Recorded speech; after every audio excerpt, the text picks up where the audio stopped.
अस्सलाम वालेकुम। Programme special talk में आवां जो मेज़बान फयाज कुरैशी। नाज़रीन, मुल्क की सियासत में जिते जोड़ तोड़ जो सिलसिलो जारी है उते हिन वक्त मुल्क में समूरी तवजा मुल्क की जेका ईंदड़ मुस्तक़बिल या चूंडुनि के हवाले से है, पर मुल्क की सियासत का हटी करे तालीम हुजे या सेहत या इश्यूज़ हुजन, मुख्तलिफ मौजू जेके उन्हनि ते बहस जेको है वो जारी है। ख़ुसूसन सिंध में गुज़िरियल हुकूमत पारां पाकिस्तान पीपल्स पार्टी की हुकूमत के इहो क्रेडिट वञे थो त उन्हनि पंहिंजे दौर में उस्तादनि जी तरबियत ख़ासि तौर ते उन्हनि खे लाइसेंसिंग जेका अथॉरिटी जे क़याम खां पोइ उन्हनि जी जेका लाइसेंस ॾियण वारी जेका पॉलिसी आहे उहा जोड़ी थी। उन हवाले सां 2012 जो एक्ट बि जोड़ियो वियो हुयो। उन हवाले सां केॾी अॻिभराई थी आहे। ईंदड़ ॾींहनि में उस्तादनि जी जेका तरबियत बि थींदी, ख़ासि तौर ते सिंध में लॻभॻि 50,000 खां वधीक मथे जेके उस्ताद हिक ही धक में भर्ती किया हुआ। अहिड़ी तरह सां उस्तादनि जी भर्ती खां पोइ सभ खां वॾो अहम जेको मौज़ू रहियो त उस्तादनि जी तरबियत जेका आहे उन मयार मुताबिक़ नथी हुजे, छाकाणि जो रूरल ऐं देही जेका एजुकेशन आहे उन जे विच में डिफरेंस हुयो। ख़ासि तौर ते मार्क्स वारो जेको शोबो हुयो उहो इंतिहाई अहमियत हामिल रहियो ऐं हावी रहियो तालीम जी भर्ती के हवाले सां, छाकाणि जो ॿहिराड़ी जे इलाइक़नि में जिते तालीम जी जेका शरह घटि हुजे थी उते जेके नवां जेके भर्ती थियंदड़ उस्ताद आहिनि उन्हनि जी जेका मार्क्स आहिनि उहे बि घटि आहिनि। अहिड़ी तरह सां उन्हनि खे हिकिड़ो मौक़ो मुयसरु थियो त उन्हनि जी भर्ती जो जेको अमल आहे उहो बि थिए। ऐं ख़ासि तौर ते सिंध में गोस्ट स्कूल, गोस्ट उस्ताद, अहिड़े क़िस्म जो जेको तंज़ ऐं अहिड़े इल्ज़ाम आमेज़ जेके मुख़्तलिफ़ ॻाल्हियूं जेके उस्ताद ऐं तदरीस जे शोबे सां वाबस्ता हुयूं उन ते तनक़ीद थींदी रही आहे। पर गुज़िरियल हुकूमत इहा दावा कई त उन्हनि गोस्ट स्कूल ख़तमु कया। अहिड़ी तरह सां गोस्ट उस्तादनि जो बि ख़ात्मो थियो ऐं जेके स्कूल जेके 5,000 खां 8,000 जे तादाद ताईं ॿुधाया पिया विया त उहे गोस्ट हुया स्कूल, उहे ख़ात्मो कयो वियो। अहिड़ी तरह सां जेका उस्तादनि जी खोट हुई उहा भर्तियूं करे उहा खोट ख़तमु करण खां पोइ यूसी सतह ते जेके भर्ती कयूं वियूं ऐं यूसी सतह ते जेके स्कूल बंदि हुया उहे बि खुली चुका आहिनि। केतिरा स्कूल खुलिया आहिनि उहा त हिकिड़ो अलॻि रिसर्च वर्क आहे, उन ते बि ज़ाहिर ॻाल्हि ॿोल करे सघिजे थी। पर हिन वक़्तु जेका उस्तादनि जी तरबियत जे हवाले सां जेका स्टेडा जेका अथॉरिटी क़ाइमु कई वई आहे, Sindh Teachers Education Development Authority, उन जी बुनियाद ते ईंदड़ ॾींहनि में सिंध में जेके उस्तादनि जी जेका लाइसेंसिंग जी जेका शरह आहे उन ते शुरूआति थींदी। उस्तादनि खे लाइसेंस जी जेका ज़रूरत आख़िर छो आहे, छाकाणि जो तालीम खातो इहो सोचे थो त उस्ताद अगरि जेकॾहिं मयारी न हूंदो त नौजवाननि जो मुस्तक़बिल बि मयारी पैदा न थींदो। त हिन हवाले सां असांखे जॉइन कयो आहे स्टेडा जे एग्ज़ीक्यूटिव डायरेक्टर सैयद रसूल बख्शियार साहब, उहो बि असांजे प्रोग्राम में मौजूदु साईं तव्हांखे भलीकार। असां सां गॾु प्रोफेसर फरीद पंजवाणी साहब मौजूदु आहिनि, उन्हनि जो आगा खान बोर्ड सां तालुक़ु आहे ऐं ख़ासि तौर ते जेका स्टेडा जी जेका एजुकेशन जी जेका पॉलिसी आहे उन में बि उन्हनि जो अमल दख़ल आहे। ख़ासि तौर ते जेका उस्तादनि जी जेका तरबियत आहे उन्हनि में बि आगा खान बोर्ड जो ख़ुसूसन जेके मयारी तालीम जे हवाले सां जेकॾहिं पाण ज़िक्र कयूं था त उन्हनि जो वॾो किरदारु आहे। प्रोफेसर फरीद पंजवाणी साहब, तव्हांखे प्रोग्राम में भलीकार। शुरूआति कयूं था शाह साहब खां। शाह साहब, स्टेडा वञे पई थी उस्तादनि खे लाइसेंस ॾियण जे हवाले सां, पहिरीं त ज़िक्र कयूं त स्टेडा छा आहे। STEDA माण्हू ॿुधे थो, स्टेडा जेका आहे उहो Sindh Teachers Education Development Authority ज़रूरु आहे ऐं उन जा कहिड़ा कहिड़ा कंपोनेंट आहिनि, उहो छा चाहे थो ऐं जेका उस्तादनि खे जेका लाइसेंस ॾिनो वेंदो उन जा बुनियादी मक़सद छा आहिनि, उन्हनि ते गौर वीचार कयूं। छा सम्झो था उन जो क़याम अमल में आणण जे हवाले सां कहिड़ी ज़रूरत पेश आई? साईं महिरबानी तव्हांजी। ख़ुशूसन तव्हां असां सभु जंहिं इलाइक़े सां तालुक़ु रखंदो आहे, जिन हालतुनि मां गुज़रूं था, उहो बुनियादी तौर ते असांजो जेको वॾो चैलेंज आहे उहो आहे त असां ॿार जी तरबियत कीअं कयूं, ॿार खे कहिड़े पासे खणी अचूं ऐं हुनखे दुनिया में ईंदड़ चैलेंज कहिड़ा हूंदा। असां मोस्टली इहो सोचींदा आहियूं त भई असांजे लाइ अॼु जो ॿारु अॼु अहम आहे, पर असां सम्झूं था त दुनिया जी उहे ई क़ौमूं तरक़ी कनि थियूं जेके क़ौमूं सम्झनि थियूं त भई 2050 जी सूरत हाल छा हूंदी, 2060 जी सूरत हाल छा हूंदी। ऐं उन लाइ जॾहिं असां ॿार असांजो ॾाढो अॼु जो टैलेंट आहे ॿार में आहे, तव्हां ॾिसो था नई दुनिया में जेको अची वियो आहे, त उन खां पोइ उन करे इहा सिंध गवर्नमेंट ज़रूरत महसूसु कई त असां जेके आहिनि से मेरिट बेस टीचर जी भर्ती कयूं ऐं उहे उस्ताद अचनि जेके मेरिट ते अचनि। उन करे जॾहिं उहे उस्ताद आया त ज़ाहिर आहे उनखां पोइ जेको सवालो थिए पियो त उन्हनि जी परघोर बि उन हिसाब सां हले, उन्हनि जी लुकआउट उन हिसाब सां हले, उनखे इंगेज अहिड़े तरीक़े सां कयो वञे जीअं घटि में घटि उहे उन हिसाब सां अॻियां वधी सघनि। इहा हिकिड़ी ज़रूरत महसूसु थी ऐं ख़ुशूसन उन जे लाइ जेके स्टेप्स खणणा हुया उहे उहा ई हुया त जिथे जिथे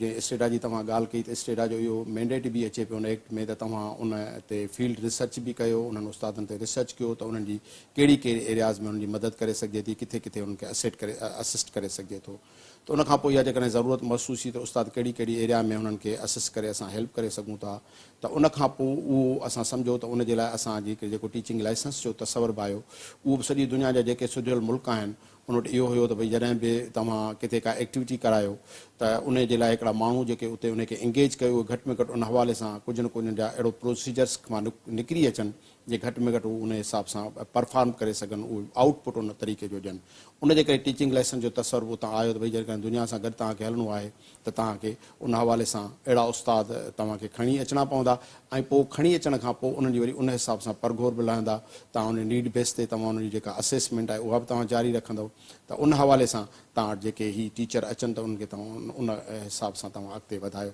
बुनियादी तसवुरु इहो हुयो त असां उन्हनि टीचर्स खे उन लाइसेंस दायरे कार में आणे ऐं उनखां पोइ अॻियां हुननि जे असां मदद कयूं। ज़ाहिर जॾहिं असां उन्हनि उस्तादनि जी मदद कंदासीं तॾहिं ई असांजे ॿार जी मदद थींदी। इनडायरेक्टली असांजो एंड यूज़र त ॿार आहे, त असां जॾहिं हुननि जी मदद कंदासीं, हुननि खे सपोर्ट कंदासीं, हुननि खे उन्हनि एरियाज़ में असां अॻिते वधाईंदासीं त असांजे ॿार जी मदद थींदी। इहो बुनियादी तसवुरु हुयो। असां सां गॾु फरीद पंजवाणी साहब प्रोफेसर साहब मौजूद आहिनि, उन्हनि खे भी प्रोग्राम में शामिल कंदासीं। फरीद साहब, आगा खान बोर्ड अगर जहन में तस्वर आता है तो सबसे पहले ये आता है कि आगा खान यूनिवर्सिटी हॉस्पिटल है, एक मयारी अस्पताल है, मयारी तालीम है, मयारी यूनिवर्सिटीज़ हैं। तो स्टेडा और आगा खान मिलकर क्या काम करना चाहते हैं, क्या समझते हैं कि क्या किरदार होगा आगा खान बोर्ड का कि स्टेडा से ना सिर्फ एक बेहतर नौजवान उस्ताद जो है वो निकले और कौम की तरबियत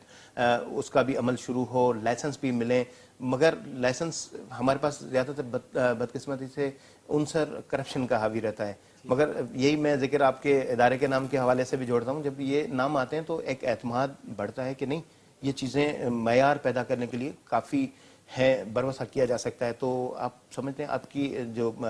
इदारा है इसमें उनका कोई किरदार है, कोई बेहतरी के हवाले से कोई तजावीज़ हैं? पहले तो बहुत बहुत शुक्रिया कि आपने मुझे मदऊ किया। आगा खान यूनिवर्सिटी के अंदर आपने जैसे कहा कि हॉस्पिटल का नाम बहुत है, मेडिकल कॉलेज भी है, उसके साथ साथ हमारे पास एक बोर्ड भी है और इंस्टीट्यूट फॉर एजुकेशन डेवलपमेंट भी है जिसको आईडी कहते हैं, जिससे मेरा ज़ाती तौर पर करीबी ताल्लुक़ है। तो तालीम के शोबे में पिछले 30 साल से आगा खान यूनिवर्सिटी स्कूल्स के साथ, यूनिवर्सिटीज़ के साथ काम कर रहा है और ख़ास तौर पर टीचर्स की ट्रेनिंग में और उनकी एजुकेशन में काम कर रहा है। और हमारा इसी सिलसिले में स्टेडा के साथ भी बहुत पुराना ताल्लुक़ है। तो चलते चलते बात हुई कि जी अगर अब हमें टीचर्स को मज़ीद तक़वियत देनी है उनको, तो फिर हमें जैसे पहले भी कहा गया कि इंटरनेशनल लेवल पर अगर हमें जाना है तो फिर टीचिंग लाइसेंस की ज़रूरत होगी। तो वहाँ पर AKU ने एक इंटेलेक्चुअल रोल, एक एकेडमिक रोल क्रिएट किया। उन्होंने सन 2022 में एक वाइट पेपर जारी किया जो हमने स्टेडा के साथ और दूरबीन के साथ मिलकर इशू किया। उसके अंदर हमने दुनिया भर से रिसर्च को इकट्ठा किया और ये बताया कि टीचिंग लाइसेंस किस तरह से टीचिंग के मयार को इम्प्रूव करने में मदद कर सकता है और अल्टीमेटली बच्चों की जो तालीम है वो बेहतर हो सकती है। ये बड़ी खुशी की बात है कि उस वक्त की गवर्नमेंट ने, स्टेडा ने बड़ा हमारे साथ काम किया, साथ दिया और इस बात को आगे बढ़ाया कि अल्टीमेटली फिर इस साल 2023 में ये लाइसेंस बना। अच्छा, एक चीज़ जो इन्होंने, आपने जो एक बात की कि जी लाइसेंस बनना तो एक चीज़ होती है लेकिन उसके बाद उसमें करप्शन के भी इश्यूज़ हैं, तो इसी वजह से गवर्नमेंट ने ये इंश्योर किया कि ये एक पब्लिक प्राइवेट पार्टनरशिप रहे। तो जैसे ही लाइसेंस बना, वो बनना भी एक कॉपरेशन के साथ हुआ, उसके फ़ौरन बाद टीचिंग लाइसेंस को इम्प्लीमेंट करने के लिए भी एक कमेटी बनाई गई। उसमें भी बहुत अच्छे निजी इदारे भी और गवर्नमेंट के इदारे भी एक साथ शामिल हैं। और जो अभी आप देख रहे हैं कि टीचिंग लाइसेंस के लिए जो इम्तहानात के लिए एप्लीकेशंस डाली गई हैं और जो आगे इम्तहान होंगे, उसमें भी ये प्राइवेट एंड पब्लिक मिलकर साथ काम कर रहे हैं ताकि हम इंश्योर करें कि पब्लिक की जो ऑथेंटिसिटी है और प्राइवेट की ऑथेंटिसिटी ये साथ काम करके लेकर जाए। और जैसे कहा गया कि जी सबसे बड़ी चीज़ ये कि इसमें हम इसलिए साथ हैं क्योंकि ये मुल्क के लिए एक काम है और बच्चों के लिए काम है। टीचिंग लाइसेंस जो कि हम कहते टीचिंग लाइसेंस है टीचर्स के लिए, लेकिन अगर हम गौर करें तो दर हकीकत ये बच्चों के लिए लाइसेंस है। हम इंश्योर करना चाहते हैं कि वो बच्चे जो एक टीचर के पास जा रहे हैं वो टीचर एक अच्छी क्वालिटी का हो, उसके पास एक सनद हो, उसके पास एक बैकग्राउंड हो, नॉलेज हो, ताकि वो हमारे बच्चों को बेहतर तौर पे पढ़ा सके। अच्छा शाह साहब, तव्हां ना मोटू था स्टेडा जे हवाले सां हुकूमत खे इहा ज़रूरत छो पेश आई सम्झो था त सिंध में जेको तालीमी निज़ाम आहे, जेको उस्ताद जिन में ख़ासि तौर ते जेकॾहिं पाण असेंबली में MPs मिनिस्टर्स जो डिबेट ॿुधंदा आहियूं त उन में एजुकेशन जो मिनिस्टर हुजे ख़ासि तौर ते उहो इहो ज़िक्र कंदो आहे त असां नीलनि पीलनि स्कूलनि मां पढ़िया आहियूं ऐं उहे नीला पीला स्कूल उन्हनि जा मयारी उस्ताद तव्हांजी सूरत में मौजूदु आहिनि, पंजवानी साहिब जी सूरत में मौजूदु आहिनि, ज़ाहिर असां पढ़ियासीं, असांजा वॾा बि पढ़िया ऐं उते मैट्रिक ताईं सिस्टम हूंदो हुयो एजुकेशन जो, या फाइनल हूंदो, मैट्रिक खे फाइनल चयो वेंदो उन ज़माने में। पर उहे मयारी जेके शागिर्द पैदा थींदा पर अॼु दुनिया सां मुक़ाबिलो कंदड़ जेका एजुकेशन आहे उनखे असां ज़ाहिर कनेक्ट कयूं था, उन्हनि जी सपोर्ट वठूं था। सम्झो था त उहो निज़ाम फेल थी वियो या हाणे जदीद दौर जी तक़ाज़ा जेका आहे उन मुताबिक़ असांखे ज़रूरत आहे त उनखे पंहिंजे करिकुलम खे, पंहिंजे तदरीसी निज़ाम खे, पंहिंजे उस्तादनि जी जेका तालीम आहे उनखे तब्दील कयूं। बुनियादी तौर ते जेको तव्हांजो हिकिड़ो तासिर बि आहे या तव्हांजो जेको सुवाल बि आहे उहो इहो आहे त आया हिन जी स्टेडा जी ज़रूरत छो पई। हा, उनजो ईअं हुयो त ही स्टेडा बिल्कुलु अंडर सिंध गवर्नमेंट जे त कमु करे थी पई, पर हिन में जेको ही बोर्ड जे तहत आहे, हिन जो हिकिड़ो बोर्ड आहे स्टेडा जो, ही आम रवा जी ईअं डिपार्टमेंट कोन्हे त सिधो सो सेक्रेटरी जे अंडर में हुजे, हिन जो मतिलबु हिकिड़ो बोर्ड ठहियलु आहे, उन बोर्ड खां डिसीशन वरिता था वञनि। बोर्ड में जेके माण्हू खया विया उहे माण्हू जेके मुख़्तलिफ़ इदारनि जा आहिनि, जेका असांजी पंजवानी साहिब जन बि ॻाल्हि कई त मुख़्तलिफ़ इदारनि जा आहिनि, यूनिवर्सिटीज़ जा नुमाइंदा आहिनि, टीचर्स यूनियन जा नुमाइंदा आहिनि, तव्हांजे सिविल सोसाइटी जा उन में नुमाइंदा आहिनि, तक़रीबन 18 माण्हुनि जो मुश्तमिल हिकिड़ो बोर्ड आहे, उन जे अंडर ई फ़ैसिला थियनि था त भई तव्हां कहिड़े तरीक़े सां अॻिते वधी सघो था। जेसिताईं तव्हांजो सवाल आहे त पुराणे ज़माने में ही हुयो, हाणे ही जेके शयूं थियनि थियूं पियूं, नयूं उभरनि थियूं, उहो ज़रूरु इहो आहे। असां जेको सम्झूं था बीइंग द एजुकेशन फील्ड जा माण्हू, त जेको असांजो वोकल क्लास हुयो उहो असांजो वोकल क्लास जेको आहे सो शिफ्ट थी वियो प्राइवेट स्कूल्स ॾे। जेको असुलु मालिकी करण वारो हुयो, जॾहिं हुननि जे इदारनि में को ॿारु पढ़ंदो हुयो पंहिंजो, जेको तव्हांजे इलाइक़े जो नेक मर्द हुयो, सुठो ऑफिसर हुयो, पढ़ियो लिखियो हुयो, समझदार हुयो, हुनजो ॿार बि जॾहिं पढ़े पियो त हुन स्कूल जी उन हिसाब सां ओनरशिप थी पई। हाणे असां वटां ख़ुशूसन जेके सरकारी स्कूल जा पोयों जेको 10-15 सालनि जो दौरु आहे त उन जेको वोकल क्लास आहे उहो शिफ्ट थी तव्हांजो हलियो आहे प्राइवेट स्कूल में, त उन हिसाब सां उते इलाही सारा झोल पे, जॾहिं ओनरशिप नथी त आख़िर उते फिलास पैदा थिया। त इहो सिंध गवर्नमेंट महसूसु कयो त हिकिड़ो अहिड़ो इदारो हुजे जेको इंडिपेंडेंटली कमु करे, जेको ईअं डायरेक्टली कंहिंजे अंडर में न हुजे त ठीकु आहे सुभाणे हुनजी बदिली थी वई, सुभाणे तव्हां हिनखे करे छॾियो, उनजी पॉलिसी फ्रेमिंग जो सिलसिलो हुजे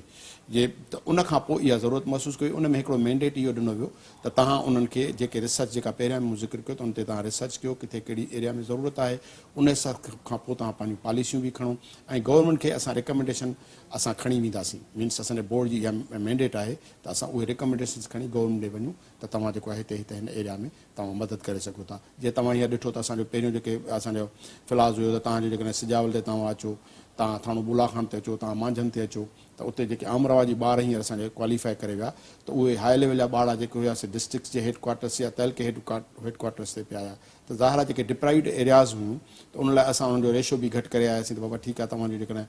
आमरवा जी ॿार जेको थाणे बुलाखान जो आहे उहो त 40-45-40 मार्कुनि ते बि अचे थो, त उहो असांजे लाइ वॾी ॻाल्हि आहे। ज़ाहिर आहे जेको कोटड़ी जे मुक़ाबले जो हूंदो त उन ॿार खे वधीक फेवर आहे। इहे जेके नयूं रिसर्च जेके असांखे रिकमेंडेशन्स आयूं उन जे तहत असां अॻे वधियासीं। हीअ बि हिकिड़ी रिकमेंडेशन हुई त हिकिड़ो अहिड़ो इदारो ठाहियो, हीअ सिर्फ़ु सरकारी स्कूल्स लाइ स्टेटा कोन्हे, हीअ स्टेटा जो मैंडेट जेको आहे प्राइवेट स्कूल्स ताईं बि आहे। तव्हां ॾिसो त हिकिड़ो मेडिकल स्टोर जेकॾहिं केरु खोले थो त हुन मेडिकल स्टोर वारे खां जेसिताईं तव्हां ॾिसो सर्टिफिकेट न हूंदो तेसिताईं उहो तव्हांजो स्टोर न हलाए सघंदो। हिते जेकॾहिं केरु प्राइवेट स्कूल बि वञी खोले थो, मर्ज़ी वारो वञी खोले वेही रहे, त उनजो चेक बैलेंस करण जे लाइ बि हिन इदारे जो कमु आहे त उहो उन बोर्ड जे अंडर में अचे त उते ॾिसे त उते उन्हनि जी डेवलपमेंट असां कीअं करे सघूं था, उन्हनि खे असेस कीअं करे सघूं था। हिकिड़ो ओवरऑल सॼे यानी ओवरऑल जेको एजुकेशन जो सिस्टम आहे स्कूल एजुकेशन जो, उन जे नज़रदारी। शाह साहब, तव्हांजे सवाल में ई ओनरशिप वारो सवाल रहे थो, उन ते तव्हां खां वरी बि इहो सवाल वापसि बि कंदुसि। फरीद साहब साईं इन ही सवाल ते ॻाल्हि ॿोल कंदासीं त जहिड़ी रीत जिस तरह बात कर रहे थे कि समझते हैं कि हमारा वो जो जिस तरह शाह साहब से ये सवाल किया था कि पुराना जो तदरीसी निज़ाम था वो समझते हैं कि फ़ेल हो गया है, वो एक बड़ा जैसे रिकॉर्ड का हिस्सा बनता है कि नीले पीले स्कूल, वही जिक्र करूँ कि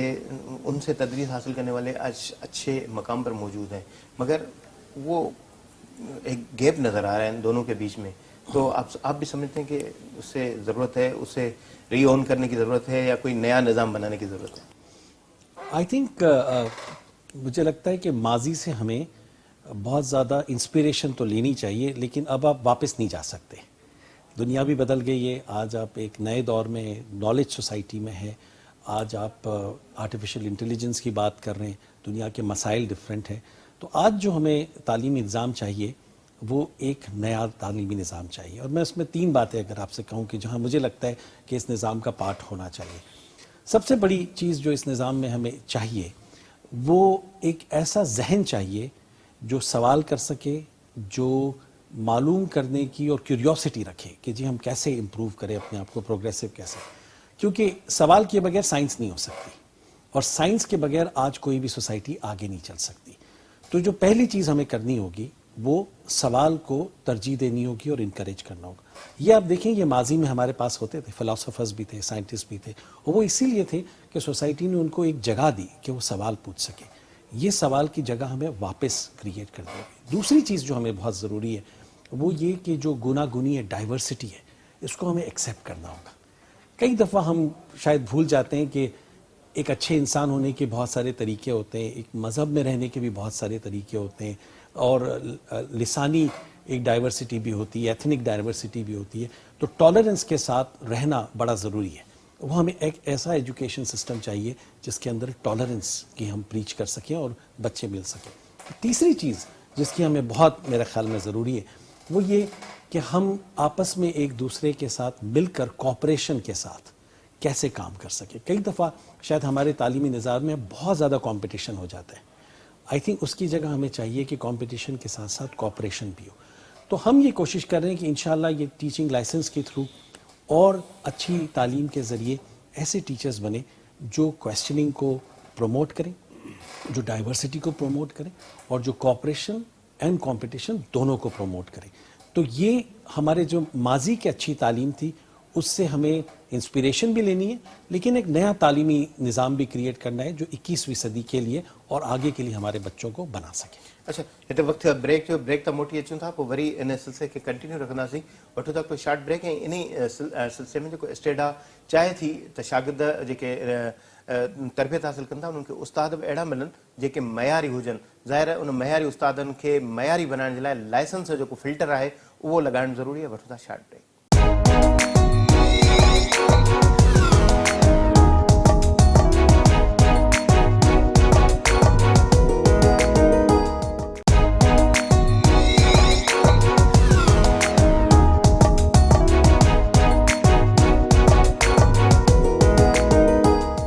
वेलकम बैक. सैयद रसूल बख्श शाह साहब असां सां मौजूदु आहे. स्टेडा जे हवाले सां साण इहा ॼाण वठंदासीं त हीउ जेको स्टेडा जो जेको सिलसिलो आहे लाइसेंसिंग जे हवाले सां उन में उस्ताद जेके आहिनि उन्हनि खे इंगेज कीअं कंदो, उन्हनि खे एक्सेस जे हवाले सां तव्हां को अहिड़ो तरीक़ेकार मुक़ररु कयो आहे या उन्हनि खे तव्हां समूरनि खे लेटर मोकिलिया आहिनि त तव्हां जो इंटरव्यू आहे तव्हांखे कॉल कजे थी, कहिड़ो तरीक़ेकार आहे जंहिंजे तहत हू पंहिंजे लाइसेंसिंग जे हवाले सां अॻिभराई हासिल कनि. ज़ाहिर 50,000 जेका ताज़ी जेका भर्ती थी आहे उस्तादनि जी, इन खां अलावा पुराणा उस्ताद बि आहिनि, त हिननि ॿिन्हिनि उस्तादनि जो कॉम्बिनेशन कीअं थींदो. उहे समूरा उस्ताद शामिल हूंदा, लॻभॻि 1.5 लख खां मथे उस्ताद जेके आहिनि उहे हिन वक़्तु तदरीस जे अमल में मसरूफ़ आहिनि. त इहो सिर्फ़ु नवनि उस्तादनि जे लाइ लाइसेंस हूंदो या समूरनि जे लाइ हूंदो, उन्हनि ताईं एक्सेस जेका आहे स्टेडा करे रही आहे या हो ख़ुदि स्टेडा जे लाइ कनि था, आया को ऑनलाइन सिस्टम मुतारिफ़ करायो वियो, कीअं कयो वियो. साईं बुनियादी तौर ते असांजो जेको आहे सो फेज़ वाइज़ असां सिलसिलो रखियो त जेको टीचिंग लाइसेंस आहे जॾहिं असां फील्ड में आणियूं त उन खां पोइ असांजा जेके एक्सपीरियंस डेवलप थियनि त उन हिसाब सां असां अॻिते वधूं. उन करे हींअर जेको असां गुज़ारिश कई आहे उहे उस्ताद एलिजिबल आहिनि जेके 4 इयर्स जी बी एड करे आया आहिनि, 2.5 इयर्स जी बी एड करे आया आहिनि, या असांजा पुराणा एमएड जेके उस्ताद आहिनि करे चुका आहिनि उन्हनि खे असां एलिजिबल कयो आहे. हींअर जेको असांजो टारगेट आहे उहो असांजो 5,000 टारगेट आहे सभिनी में. त असांजा 5,000 जेकॾहिं उस्ताद अचनि था त असां 5,000 ते कमु कयो आहे. त एतिरा उस्ताद असां हींअर एलिजिबल जेके आहिनि, एलिजिबल त असांजा तक़रीबन मोर देन 12,000 जे क़रीब आहिनि, पर असां सम्झूं था 5,000 ताईं जेकॾहिं अप्लाई कंदा, छो जो असां ज़बरदस्ती न पे करणु चाहियूं. जेको बुनियादी मसालो आहे इहो त जेके वेलकमिंग ईंदा, जेके मतिलबु पंहिंजो पाण अचनि था उहे असांजे लाइ वधीक कारआमद साबित थींदा. अॻिते हली असां इहो सोचूं था पिया त असां उनखे को प्रोफेशनल अलाउंस ॾियूं. असांजे पुराणे ज़माने में एडवांस इंक्रीमेंट जो मसइलो हूंदो हुओ, जॾहिं को माण्हू हाई क्वालिफाइड थींदो हुयो त उनखे को अलाउंस वग़ैरह ॾिनो वेंदो हुयो या इंक्रीमेंट ॾिनी वेंदियूं हुयूं. ऐं उन खां पोइ उस्ताद जो हिकिड़ो मयार वधे थो, हिकिड़ो मतिलबु ॿियो जेको हुयो त ॼण तव्हांजो हिकिड़ी सर्टिफाइड तव्हां टीचिंग लाइसेंस जो सर्टिफिकेट खणी निकिरंदो त तव्हांजे हिकिड़े मयार में बि इज़ाफ़ो हूंदो, तव्हां किथे क्लेम करे सघंदा. हिते ई सवाल उभिरे थो जेको तव्हां ॿुधायो था त 5,000 जेके उस्ताद जेके जिन खे तव्हां लाइसेंस ॾिनो, घणनि ॾींहंनि जी उन्हनि जी जेका इहा फिल्टरिंग हूंदी. सर उन लाइ असांजो ही बिड वियो असां मतिलबु त ऑप्शन ॾिनो थर्ड पार्टी खे उन में कुझु ॿियूं कंपनीज़ बि आहियूं जे इदारा हुया उन सां गॾु पोइ इहो IB असांखां इहो इदारो IB जेको तव्हांजो सखर वारो आहे उन इदारे इहो बिड विन कयो छो त IB वटि जेका एजुकेशन जी फैकल्टी आहे उहे ई बहितर माण्हू कढी पिए सघिया त भई असां कहिड़े तरीक़े सां जेको उनजो बुनियादी ज़रूरत जेको नेगेटिव वटि बि रजिस्टर्ड हुजे जेको असांजो नेशनल लेवल ते आहे इदारो उन वटि उन खां पोइ उन्हनि पंहिंजी वेबसाइट ते असां एडवर्टाइज़मेंट अख़बार में ॾिनी त बाबा तव्हां अचो कहिड़ो माण्हू हुन में अचे थो टीचिंग लाइसेंस लाइ इदारो उन खां पोइ जॾहिं उन्हनि क्वालीफाई कयो त उन्हनि खे असां इहा ज़िम्मेवारी ॾिनी त उहे फार्म वग़ैरह बि उते वठनि था पिया ऐं उन खां पोइ जेका पेमेंट वग़ैरह आहे उहा बि उन्हनि जे अकाउंट में वञे थी पई ऐं उन खां पोइ असांजो जेको तरीक़ेकार जेके असांजी वेबसाइट्स आहिनि असांजी जेका सोशल मीडिया आहे मुख़्तलिफ़ जॻहियुनि ते इंटरव्यूज़ लाइ वञूं था तव्हां जेके असांजा सोशल वर्कर सहाफ़ी हज़रात बि आहिनि उन्हनि जी मदद बि अचे थी त असांजो लाउडली हिकिड़ो मैसेज तक़रीबन हर कंहिं खे पहुची चुको आहे ही तक़रीबन असांजो महीनो असांखे थी वियो आहे त असां इन खां पहिरियां त सिलसिलो हलियो पर एडवर्टाइज़मेंट खे असां जेके महीने ताईं टाइम थी वियो आहे त असां उन सिलसिले में लॻिया आहियूं 11 तारीख़ असांजी लास्ट डेट आहे त जेके फार्म ईंदा अॼु ताईं असां 4000 जेके ॿार आहिनि उहे असां वटि अची चुका आहिनि उन्हनि पंहिंजी रजिस्ट्रेशन कराए चुका आहिनि जंहिंमां कुझु चालान उन्हनि पियारियो आहे कुझु न पियारियो बहरहाल ओवरऑल असां वटि 4000 जी फिगर हींअर ताईं अची चुकी आहे असां होप कयूं था त 2 ॾींहंनि जे अंदरि असांजी फिगर आहे 5000 11 तारीख़ ते अगरि जेकॾहिं तव्हां इहो सिलसिलो शुरू कंदव त पोइ इम्तिहाननि जो इम्तिहान असांजो 28 तारीख़ ते असांजो आहे त इनशाला असां कोशिशि कंदासीं त IB वारनि सां असांजी जेका ॻाल्हि ॿोल थी आहे त 28 तारीख़ ताईं उहो जेको आहे संडे जेको अचे थो त उन ते उहो एग्ज़ाम कंदा इम्तिहान घणा ॾींहं हलंदो हिकिड़ो ॾींहं जो टेस्ट आहे ऐं 3 जायुनि ते उहो वठंदा जेके सखर आहे हैदराबाद आहे कराची आहे त इन्हनि 3 सेंटर ॾींदा असांखे अच्छा फेरोज साहब ने अचूं था institute for educational development Pakistan Aga Khan का तो नाम हमने लिया भी ये भी एक इदारा है जिसके साथ आप जुड़े हुए हैं वो किस तरह शाह साहब ने जिस तरह ये जिक्र किया कि IBA को जो है वो ये काम करने के हवाले से जिम्मेदारी सौंपी गई है वो क्वालिफाई कर चुके हैं मगर इल्ज़ाम लगते हैं कमीशन का एग्ज़ाम हो रहा है तो उसमें भी म्यूनसिपल के अफसरान की भर्ती होती है तो भी तनकीद होती है कि पैसे लेकर किया गया है IBA सीपा सारे इदारे जो हैं उन पर भी इल्ज़ामात लगते हैं एक बड़ा ये सवाल पैदा होता है तो उसमें कोई आपके इदारे ने institute for educational development Pakistan ने या आगा खान बोर्ड ने कोई कोऑर्डिनेशन कोई कोऑपरेशन नहीं किया कि आप भी इस तरह ये करते क्वालिफाई करते इसमें शामिल होते अपने मातहत ये करते क्योंकि जिम्मेदार और जिम्मेवार ये डिफरेंस है तो जब कसूर होता है तो जिम्मेदार बन जाते हैं और जब जिम्मेदारी आती है तो वो जिम्मेवार बनता है तो क्या इसमें आपका कोई कैरेक्टर बिल्कुल देखिए आई थिंक कि हम इसमें बहुत करीबी रोल प्ले कर रहे हैं और जो कि एग्ज़ाम IBA सखर ले रहा है IBA सखर भी हमारा दोस्त इदारा है हम उनके साथ भी बहुत करीब काम करते हैं बहुत सारे प्रोजेक्ट्स में हम उनके साथ हैं वो एक प्रोसेस था जिसमें उन्होंने विन किया वो प्रोसेस खुद भी बड़ा मेरिट का प्रोसेस था जिसके थ्रू उन्होंने विन किया मुझे यकीन है कि ये बहुत अच्छा सिलसिला रहेगा और हम उनके साथ बहुत करीबी काम कर रहे हैं एक कमेटी है जिसके अंदर हम भी हैं स्टेडिया भी हैं और लोग भी हैं और करीब से हम इस प्रोसेस को देख रहे हैं और हमने पिछले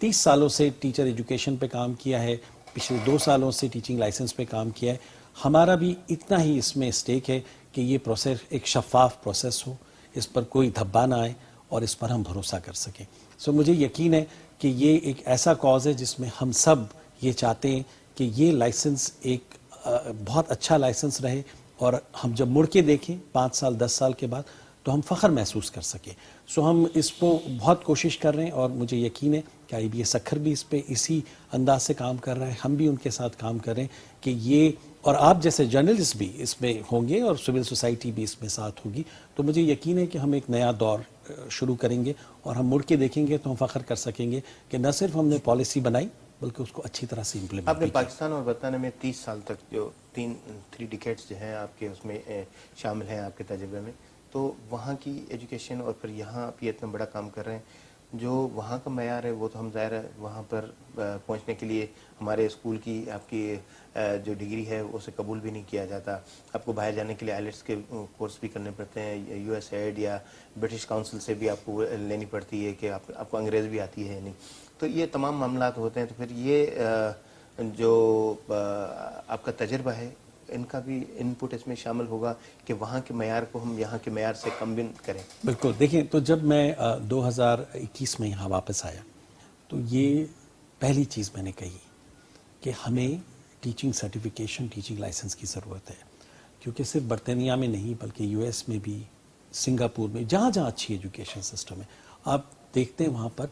कि वो किसी ऐसे ही नहीं कि कोई भी टीचर बन जाए, वो या तो सर्टिफिकेट कहते हैं, कोई डिग्री कहते हैं या लाइसेंसिंग कहते हैं, वो करना ज़रूरी होती है। इंग्लैंड में जहाँ पर मैं था, आपको अगर वहाँ के स्टेट स्कूल्स में पढ़ाना है तो आपको post graduate certificate in education करनी पड़ती है, PGCRE। ये आप करते हैं, उसके बाद ही आप पढ़ा सकते हैं। तो यहाँ जब मैं आया था तो पहली चीज़ मैंने ये कही कि हमें मिलकर, अगर हम एक टीचिंग को प्रोफेशन बनाना चाहते हैं और उनको इज्जत देना चाहते हैं तो ये बहुत ज़रूरी है। आपको मैं एक छोटी सी एक मिसाल दूँ। देखिए, मैं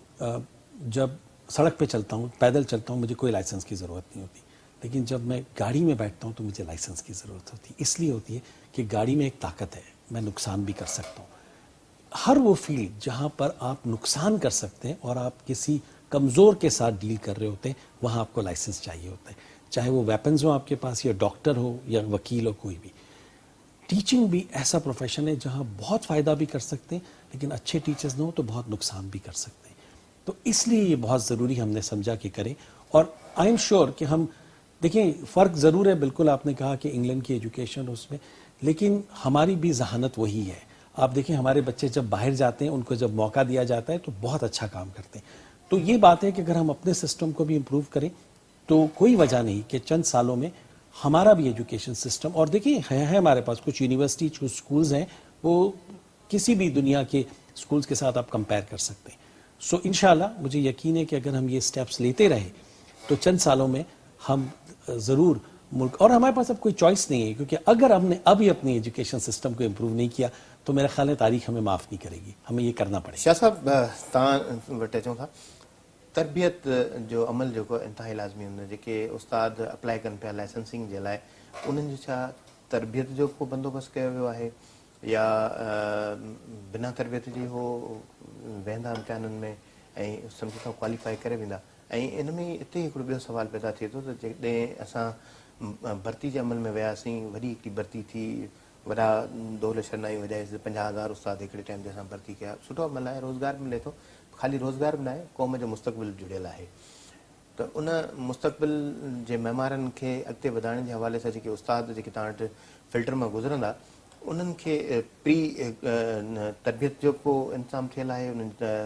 को अहिड़ो कोर्स या डिज़ाइन कयल आहे, उन्हनि खे ॾिनो वियो आहे, या सिर्फ़ु उन्हनि चालान भरियो, फार्म भरियो, फीस जमा कई ऐं बसि उन खां पोइ प्रोसेस में हलंदो? साईं ॾिसो न, हीअ जेका आहे सा टीचिंग लाइसेंस जी टेस्ट आहे, हीअ आम टेस्ट कोन्हे जेका तव्हां कंहिं जॉब लाइ वठो।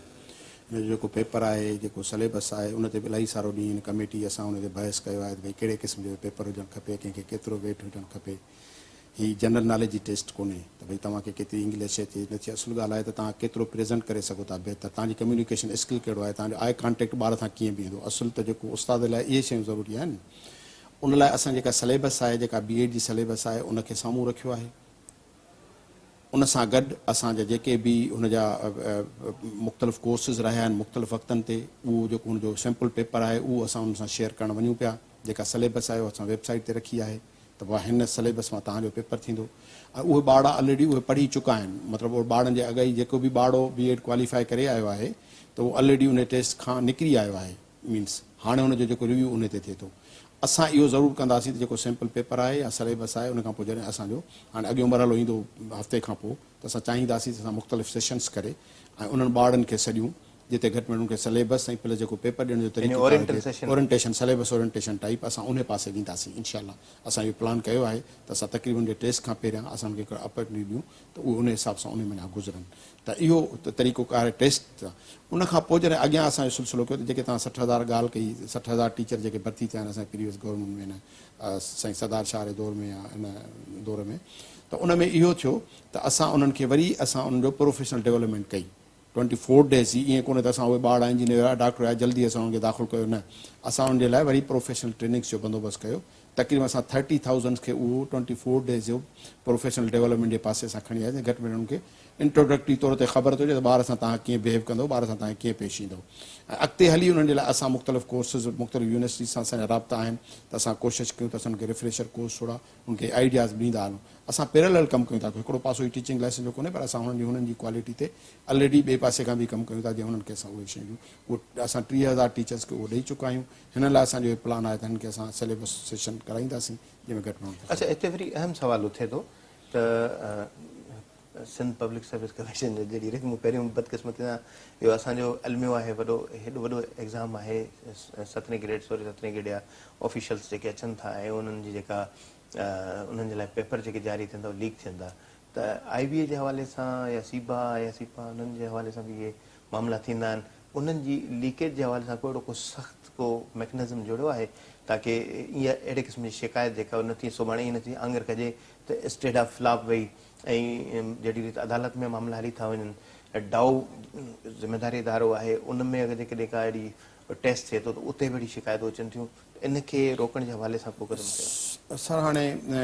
जिथे बि ह्यूमन्स जी इन्वॉल्वमेंट आहे उते इहे चांसिस आहिनि घटि में घटि जेके असांजियूं सोसाइटीज़ आहिनि पर हींअर ताईं जेको तव्हांजे सीबा जो रिकॉर्ड आहे तव्हांजे साम्हूं त हीअ जॾहिं बि असां 60,000 जी अपॉइंटमेंट करण वियासीं हिन खां पहिरियां बि जॾहिं असां विया आहियूं त असांखे कॾहिं बि को सिंपल बि केस न मिलियो आहे त किथे असांजी उन में का उही बि रिज़ल्ट आई हुजे जंहिंमें कंहिंखे का फेवर मिली हुजे हींअर ताईं कॾहिं इहो क्लेम असां वटि न आयो आहे सीबा जे हवाले सां तव्हां ज़ाहिर आहे जर्नलिज़म सां तअलुक़ रखो था त जेसिताईं सखर जे हवाले सां तअलुक़ आहे त हुनजा बेस एतिरा आहिनि असां सम्झूं था त हुनखे पंहिंजो हिननि जो इदारो आहे एॾो सारो नालो आहे हुनखे अहिड़े क़िस्म जी शयुनि में न वञणु खपे ऐं हीअ त नंढड़ी टेस्ट आहे जिते हू माना लखनि में कनि था हिते त असां जेकॾहिं 5,000 ॿार अचनि था त असांजा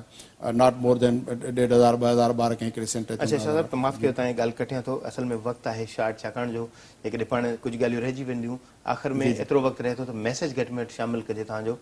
छा मैसेज ॾींदो सीबा जी जेका टेस्ट शुरू थियण वारी आहे सॉरी स्टेडा जी जेका टेस्ट शुरू थियण वारी आहे नौजवाननि खे उस्तादनि खे कहिड़ो मैसेज ॾींदो सर असां ईअं चवंदासीं त तव्हांजो जेको मुस्तक़बिल आहे उहो इन में आहे त तव्हां पंहिंजो पाण खे मञरायो मञण जो तरीक़ो इहो आहे जॾहिं मुख़्तलिफ़ टेस्ट मां तव्हां निकिरी ईंदो त ज़ाहिर आहे तव्हां हिकिड़ो तव्हांजो अलॻि हिकिड़ो मतिलबु पंहिंजो कॉन्फिडेंस डेवलप थींदो शख़्सी तौर ते तव्हां हिकिड़ा निखिरिजी ईंदो असां यकीनन फिनांशियली के इंसेंटिव बि कढंदासीं पर असां पहिरियां चाहियूं था त उहो उस्ताद पंहिंजो पाण खे अलॻि करे अचे जेको लेबिल आहे ॾिसो सभिनी ते लेबिल आहे जॾहिं तव्हां हींअर पाण बि उस्तादनि जी ॻाल्हि कई त इहो लेबिल आहे त भई कल्ह जे उस्ताद ऐं अॼु उस्ताद में फ़र्क़ु छो आहे असां पुरुम ईंदा आहियूं हीउ जेको असांजो नौजवान आहे जेके जहिड़ियूं तहिड़ियूं बि सहूलियतूं असां ॾिनियूं आहिनि उनजे हूंदे बि जॾहिं हीउ निकिरी आयो आहे त असां सम्झूं था त इहो नौजवान असांजो बिल्कुलु अहिड़ो वेल न आहे ऐं उहो असांजी सोसाइटी खे अपग्रेड करे मेहरबानी शाह साहब अचो त फरीद साहब ना भाई साहब वक्त इजाज़त नहीं दे रहा वरना इस पर मजीद भी बहस का सिलसिला चलता सिंध में एक मिसाल देते हैं मिर्ज़ा कलीज बेग हालांकि वो सिंधी ज़बान उनकी अपनी नहीं थी मगर उन्होंने सिंध में जो किताबें लिखी सिंधी ज़बान में तो उसे उस्तादुल उलमा का रुतबा दिया गया ज़ाहिर स्टेडा भी और आप ज़ाहिर उसके हिस्सेदार हैं तो आपके लिए भी यही रुतबा है कि उस्तादुल उलमा यानी उस्तादों के उस्ताद तो ज़ाहिर उस बुनियाद पर जो है वो आप क्या मैसेज देंगे कि ये आपका जो सिलसिला है ना सिर्फ कामयाबी की तरफ जाए और आपका ये कामयाब सिलसिला सिंध के बेहतर मुस्तकबिल की तरफ भी जाए और सिंध के जो बच्चे हैं वो आलमी मयार की तालीम भी ले सकें और उनका मुस्तकबिल भी संवर सकें देखिए जो चीज़ हमें अल्टीमेटली इंसान बनाती है वो हमारी जहनी नशो नमा है और उसके लिए हम सब जानते हैं कि अगर हम अपनी स्कूल को याद करें तो हमें अच्छा उस्ताद याद रहता है उसने हमारी ज़िंदगी में एक तब्दीली लाई होती है तो मेरा पैगाम तो ये है कि जहाँ हम प्रोफेशन चूज़ करते हैं ऑक्यूपेशन चूज़ करते हैं तो टीचिंग को भी इसके बारे हम सोचें क्योंकि एक टीचर का जो इम्पैक्ट होता है जो असर होता है वो ज़िंदगियाँ तब्दील करता है अगर हम टीचिंग लाइसेंस के थ्रू उनको सोशल स्टेटस देकर जो हमारे माशरे के ज़हीन तरीन बच्चे हैं उनको टीचिंग प्रोफेशन में ला सकें और इंशाअल्लाह लाएंगे तो उससे हमारे शहर और हमारे जो सूबा है उसकी बहुत तरक्की हो सकती है तो मैं उम्मीद करता हूँ कि हमारे नौजवान टीचिंग प्रोफेशन को एक इम्पॉर्टेंस देंगे और उसकी तरफ आएंगे institute for educational development Pakistan Aga Khan university professor doctor Farid Panjwani साहब ऐं सैयद रसूल बख्श शाह साहब एग्जीक्यूटिव डायरेक्टर स्टेडा तव्हांजी वॾी महिरबानी तव्हां प्रोग्राम में असांखे वक़्तु ॾिनो नाज़रीन सिंध जे मुस्तक़बिल जे लाइ ज़रूरी आहे त सिंध जे ॿारनि खे बहितर मुस्तक़बिल ॾिनो वञे ऐं बहितर मुस्तक़बिल जे लाइ जिते हुकूमत पतो ॾींदी आहे उते बहसियत क़ौम बहसियत फ़र्द असांजी ज़िम्मेदारी आहे त पंहिंजे नए नसल जे लाइ नओं ऐं बहितर मुस्तक़बिल छॾियूं ऐं इन बहितर मुस्तक़बिल जे लाइ उनखे संवारण जे लाइ उहो उस्ताद ज़रूरी आहे जेको उन्हनि खे नई ज़िंदगी ॾेई सघे त हुननि उस्तादनि जी जेका तरबियत आहे उन जे हवाले सां सिंध में पहिरियों दफ़ो इहो लाइसेंसिंग जो जेको सिलसिलो शुरू कयो वियो आहे 4,000 जे लॻभॻि जेके उस्ताद जेके न सिर्फ़ु अप्लाई करे चुका आहिनि ऐं स्ट्रेंथ आहे वधीक उस्ताद अप्लाई करे सघनि था ऐं हिन बोर्ड ऐं हिन इदारे स्टेडा जी ख़्वाहिश कोशिशि इहा ई आहे त जल्द खां जल्द उस्तादनि खे सुठे खां सुठी तरबियत ॾिजे ताकी आलमी मयार जा जेके असांजा तदरीसी इदारा आहिनि उन्हनि ताईं असांजा ॿार पहुची सघनि ऐं दुनिया में पंहिंजो नालो न सिर्फ़ु मञाए सघनि बल्कि जेकॾहिं असां अहिड़े क़िस्म जी जेके मुक़ाबले वारी फ़िज़ा में पंहिंजो पाण खे मञाइण में कामयाबु वियासीं त यकीनन इहा महिनत इहो जेको सफ़र आहे न सिर्फ़ु सफल थींदो बल्कि असां कामयाबियुनि जा न सिर्फ़ु दर्जा बुलंद मुक़ाम हासिल कंदासीं ऐं असां पंहिंजी क़ौम खे नए दग ते वठी वञण में कामयाबु थींदासीं। प्रोग्राम जो वक़्तु इजाज़त नथो ॾे, इजाज़त ॾींदा अलाह।